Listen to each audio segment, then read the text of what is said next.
vous retrouve aujourd'hui pour une vidéo que j'aurais aimé ne jamais avoir à faire finalement, mais c'est pas que je me sens obligée, mais je pense que c'est très important de vous la faire, d'autant plus cette semaine, d'autant plus tout de suite à chaud, parce que je pense que c'est le moment où on est toutes le plus choquées, et toutes et tous, mais toutes d'autant plus. Dans cette vidéo, je vais vous présenter 9 livres qui parlent du féminisme, qui parlent des droits des femmes, qui parlent de l'égalité entre les genres, à leur manière, mais surtout qui parlent de toutes les inégalités qu'il y a entre les genres. Et je vous disais à chaud parce que je vous fais cette vidéo juste après que l'avortement devienne de plus en plus illégal aux États-Unis, parce qu'il y a de plus en plus d'États qui, ayant obtenu le droit de choisir si oui ou non l'avortement est légal dans leur État ou non, il y en a de plus en plus qui décident que l'avortement est devenu illégal. Donc ils ont retiré ce droit aux femmes et je trouve ça absolument terrible. Enfin vraiment ce week-end j'étais terrifiée à l'idée que ça puisse nous arriver à nous et de me dire que ça arrive à des personnes qui sont dans un pays aussi développé que les États-Unis. Enfin développé du coup. Mais vraiment ça fait super peur et du coup je pense que c'est important d'en parler.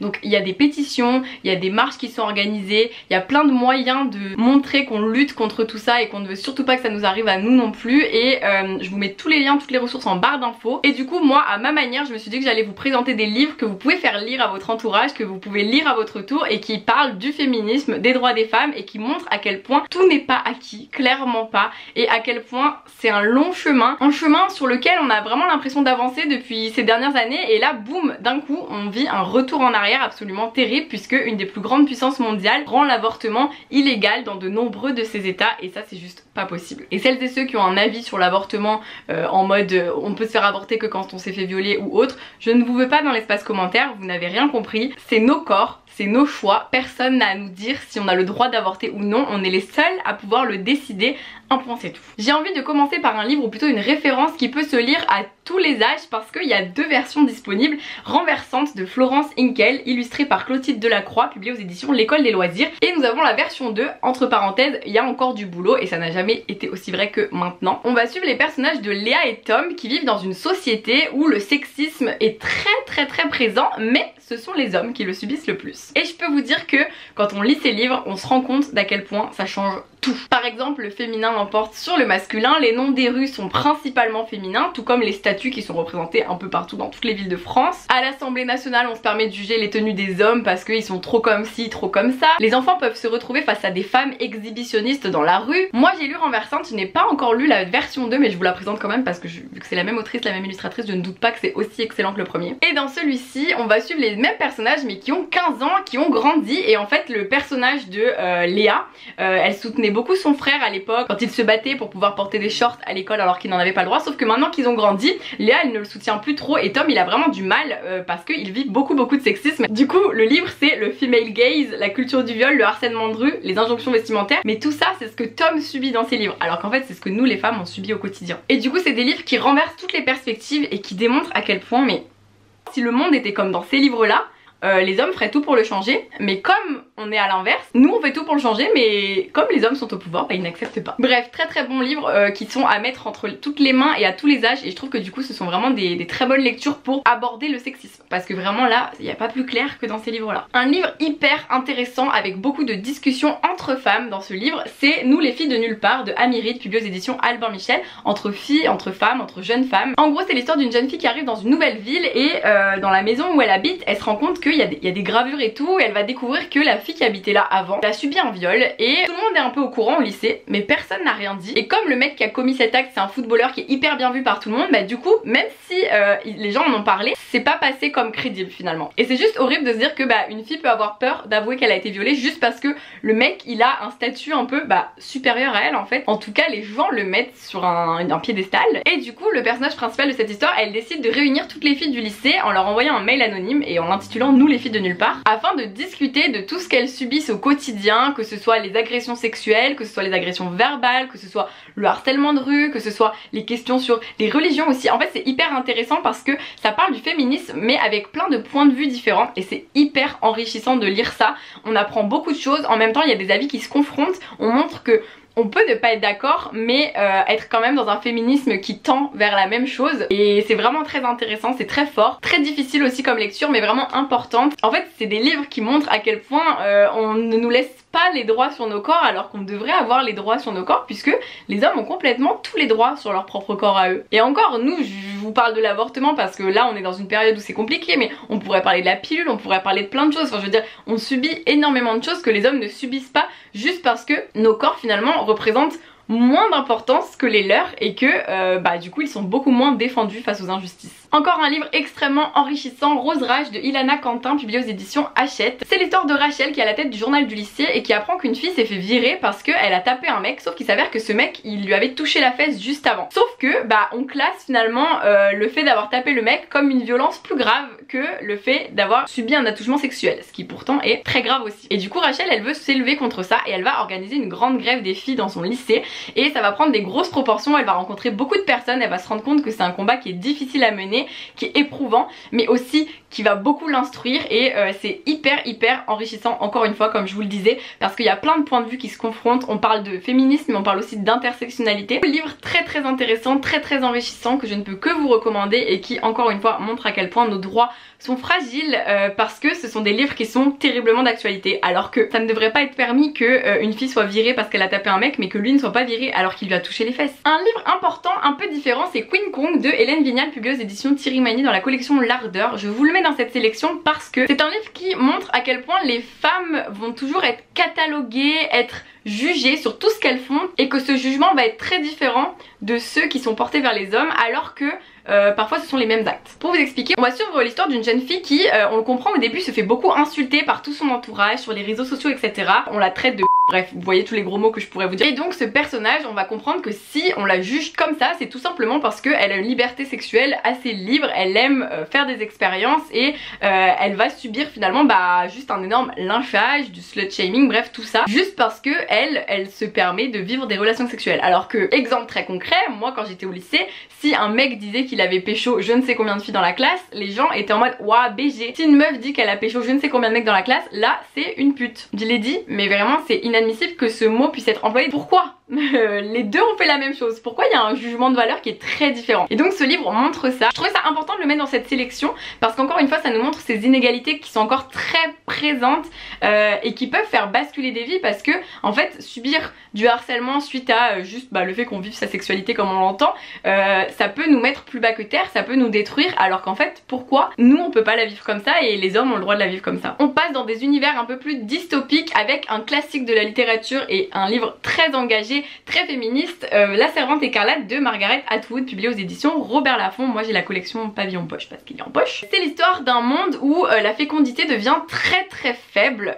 donc les femmes qui sont encore fertiles vont être mises de côté et servir d'esclaves sexuels pour la reproduction des hommes. Mais du coup, celles qui sont encore fertiles, elles vont juste servir à ça. Donc dans ce livre, on ramène les femmes à leur rang le plus réduit, c'est-à-dire les femmes ne sont bonnes qu'à faire des enfants, les élever et voilà. Et les hommes, ils vivent leur meilleure vie, ils profitent. Et on va suivre Defred qui est une servante écarlate parmi tant d'autres. Elle met son corps au service de son commandant et de son épouse. Et le soir, elle va songer au temps où les femmes avaient encore le droit de lire, de travailler, et elle va rejoindre un réseau secret pour essayer de sortir de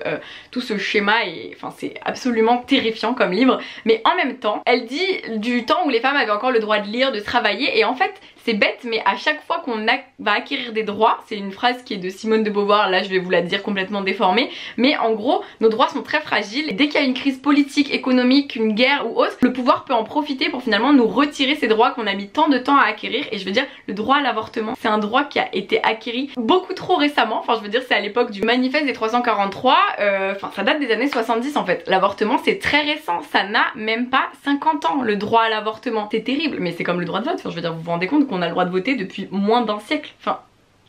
moi ça me paraît fou. Bref, une très bonne dystopie pour montrer à quel point on peut très vite glisser dans des régimes totalitaires, autoritaires, et que les femmes peuvent très vite perdre leurs droits, que ça peut se faire de manière très subtile et qu'il faut faire très attention. Et justement ce qu'on est en train de vivre en ce moment, et il faut en parler, il faut montrer à quel point ce n'est pas normal, parce que retirer un droit aussi fondamental que le droit de disposer de nos corps, à nous les femmes, c'est juste pas possible. On continue avec cette idée de monde dystopique avec L'année de grâce de Kim Liggett, publié aux éditions Casterman, qui est un roman qui, dans un univers assez dystopique, met en avant le fait que on va toujours reprocher finalement aux femmes, à l'adolescence, le monde sexualise les femmes, mais on va reprocher aux femmes d'être trop féminines, de trop montrer leur corps, de trop montrer leur peau, alors que c'est la société qui nous façonne à être comme ça, et finalement c'est aussi la société qui nous montre comme ça dans les pubs, dans les films, tout le temps, partout. Donc dans ce livre, on estime que les filles, à 16 ans, elles développent une sorte de magie qui fait que les hommes plus âgés les regardent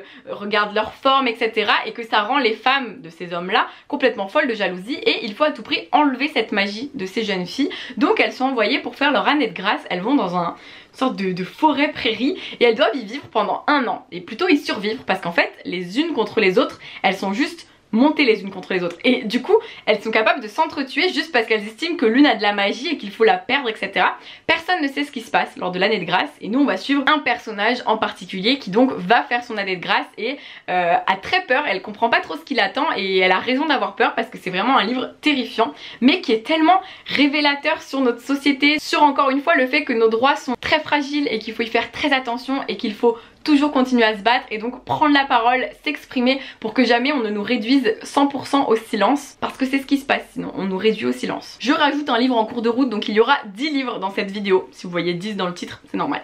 Parce qu'en vous parlant je me suis souvenu de la BD Le Manifeste des 343, histoire d'un combat de Lafitte, Strag et Dufaux, publié aux éditions Marabule, qui est un livre très important. D'autant plus maintenant en ce moment tout de suite puisque c'est un livre qui nous raconte l'histoire justement du droit à l'avortement. Comment ça s'est passé pour qu'on ait enfin ce droit en France, et en fait c'est toute une histoire autour d'un manifeste qui a été signé par de nombreuses femmes mais aussi des grandes figures de l'histoire qui ont signé, qui ont osé montrer qu'elles avaient subi des avortements, qu'elles avaient finalement fait des choses illégales puisqu'à l'époque c'était illégal, et qui ont fait avancer les choses. Et donc c'est toute l'histoire de ce combat dans cette BD et on va suivre un personnage justement qui veut s'engager dans tout ça et c'est très intéressant. C'est assez complexe, j'avoue que moi qui n'étais pas du tout renseignée sur tout ça, ça m'a appris beaucoup de choses mais il faut être pas mal concentré. Mais vraiment si vous avez besoin d'en savoir plus, et surtout en ce moment où c'est le droit qui est le plus fragilisé, bah, aux États-Unis c'est clairement même pas qu'il est fragilisé, c'est qu'il est bafoué, mais en France il faut qu'on fasse attention parce que ok, notre gouvernement actuel ne risque pas normalement d'interdire l'avortement, mais on ne sait jamais ce qui se passera dans les années à venir, et si le droit à l'avortement pouvait être inscrit dans la Constitution comme c'est ce qui a été évoqué là récemment, ça serait très bien. Il y a des pétitions qui sont en ligne donc comme je vous ai dit tout est en barre d'infos, mais du coup très important ce genre de bande dessinée en ce moment. Avant-dernier livre, Ceci est mon corps, ça a été écrit par un collectif d'autrices. Ce sont des nouvelles qui abordent justement les corps des filles, des adolescentes, des femmes, que ce soit nos cheveux, que ce soit nos formes, que ce soit notre sexualité. Et je pense que même si ce livre n'aborde pas spécifiquement l'avortement, c'est un livre qui est vraiment important pour montrer à quel point on a toutes un rapport à notre corps différent, mais ça doit jamais être pris à la légère chez l'une ou chez l'autre. En fait chacune a son propre vécu, ses propres ressentis, et juste le titre est très important parce que ceci est mon corps, ça montre à quel point ceci est mon corps et c'est à personne d'autre, et donc c'est à moi d'en disposer, d'être libre des choix que je fais pour ce corps. Et donc s'il y a un bébé à l'intérieur, même si ça fait 4 semaines qu'il est dedans, si j'ai envie de l'enlever j'ai le droit en fait, parce que c'est mon corps et si je me sens pas prête à être mère, j'ai le droit de décider que c'est pas le moment. J'ai le droit de décider d'avorter en fait. La dernière lecture c'est La décision de Isabelle Pandazopoulos, publiée aux éditions Gallimard dans la collection Pôle Fiction, qui est un livre que je trouve très intéressant parce que c'est l'histoire d'une jeune fille qui va en fait faire un déni de grossesse et qui va donc découvrir qu'elle est enceinte et qu'elle a un enfant le jour de son accouchement. Elle va vraiment faire un malaise, finir à l'hôpital et elle a un bébé. Et dans ce livre, ça résonne encore avec l'actualité comme je vous le disais, on va suivre tous les points de vue de personnages autour de cette jeune fille qui s'appelle Louise, sauf son point de vue à elle. C'est-à-dire qu'on va suivre le point de vue de ses amis, de son ex-copain, de sa famille, etc. sans jamais avoir son opinion à elle. Et je trouve ça hyper intéressant de montrer à quel point cette décision qui est la sienne et qui ne devrait être que la sienne, finalement elle va avoir un jugement qui est porté par tous les gens qui sont autour d'elle. Et je trouve ça hyper intéressant. Et c'est pour ça que tout à l'heure je vous disais, c'est nos décisions, ça ne concerne que moi, mais par exemple je ne me sens pas du tout prête à être mère, moi personnellement. J'ai 24 ans, je vais avoir 25 ans, il y a des personnes qui sont déjà mères depuis 5 ans, depuis 10 ans peut-être même, quand elles ont mon âge, mais moi je me sens pas du tout prête à être mère, et je sais que si je tombais enceinte, la question se poserait d'avorter ou pas. Il y a des gens qui se poseraient pas la question, je respecte absolument tous les points de vue, mais faut respecter le mien aussi, et même si j'ai une vie stable, je suis heureuse, etc. machin, je sais pas si je serais prête, et est-ce que il vaut mieux avoir un enfant et être prête, ou est-ce qu'il vaut mieux se forcer à garder un enfant et faire une dépression postpartum, enfin vous voyez, il y a plein de questions qui entrent en jeu, donc je ne comprends pas qu'on ne laisse pas les femmes décider alors que ce sont elles qui vont ensuite devoir porter de l'amour à cet enfant, s'occuper de cet enfant. Si on n'a pas les moyens financiers de le faire, si on n'a pas l'état psychologique de le faire, bah en fait est-ce qu'il ne vaut mieux pas juste attendre que ce soit le bon moment, parce que souvent ce sont des accidents en fait. Il faut arrêter de penser que on tombe enceinte parce que juste on enchaîne, on couche avec tout le monde, on fait jamais attention, pas du tout. La plupart des femmes qui tombent enceintes sont sous contraception et la plupart prennent bien leur contraception. Elles ont un stérilet, elles ont un implant, elles prennent leur pilule tout le temps à la même heure. Donc en fait les femmes tombent juste enceintes parce qu'il y a des accidents et que les méthodes de contraception ne sont jamais fiables à 100%. Donc c'est pour ça que je vous dis c'est vraiment important de respecter ce droit, parce que est-ce qu'il vaut pas mieux une mère qui est capable d'élever un enfant plutôt qu'une mère qui est juste, qui n'en a pas voulu, qui n'a pas les moyens, qui n'a pas l'état psychologique pour et qui va potentiellement élever un enfant qui sera élevé de la mauvaise manière parce qu'elle est malheureuse, parce qu'il le sera aussi, j'en sais rien, je vous donne des exemples, mais c'est pour vous montrer que pourquoi est-ce qu'on veut choisir à notre place alors qu'on est les seuls à savoir si on sera capable de le faire ou pas. Et encore, on peut même pas le savoir. Mais du coup le livre La Décision, il montre tout ça parce qu'en fait le personnage principal de Louise, elle va devoir décider de si elle fait adopter son enfant ou non à la naissance, et encore une fois il y a tous les jugements qui vont être portés autour, et je trouve ça hyper intéressant parce qu'elle a 17 ans, qu'elle subit toute la pression des gens autour d'elle, et que bah on n'est pas sur une question d'avortement ici, mais on est sur une question d'accouchement sous X et finalement d'adoption immédiate après la naissance, et ça reste quand même une décision très difficile à prendre sur laquelle les gens pensent qu'ils ont leur mot à dire, alors qu'encore une fois cette décision il n'y a que la mère qui peut la prendre. Voilà, désolée si j'ai été un petit peu, je sais pas, je me suis un peu confiée, je vous ai dit des choses un petit peu fortes qui peuvent peut-être vous heurter, vous choquer, mais je pense que c'est vraiment très important, c'est un droit fondamental, il faut qu'on le garde. J'espère que cette vidéo vous plaira, vous instruira, que ces livres vont être enrichissants pour vous autant qu'ils l'ont été pour moi. N'hésitez pas, si vous avez des recommandations, à les mettre dans les commentaires, n'hésitez pas à me dire ce que vous avez pensé de cette vidéo, si des livres vous font envie, et ça me semblait important de sortir cette vidéo maintenant. Donc j'espère qu'elle vous a plu, j'espère qu'elle sera aussi importante pour vous qu'elle l'est pour moi. Tous les liens sont en barre d'infos, je vous remercie de l'avoir regardé et je vous souhaite de très belles lectures d'ici la prochaine vidéo.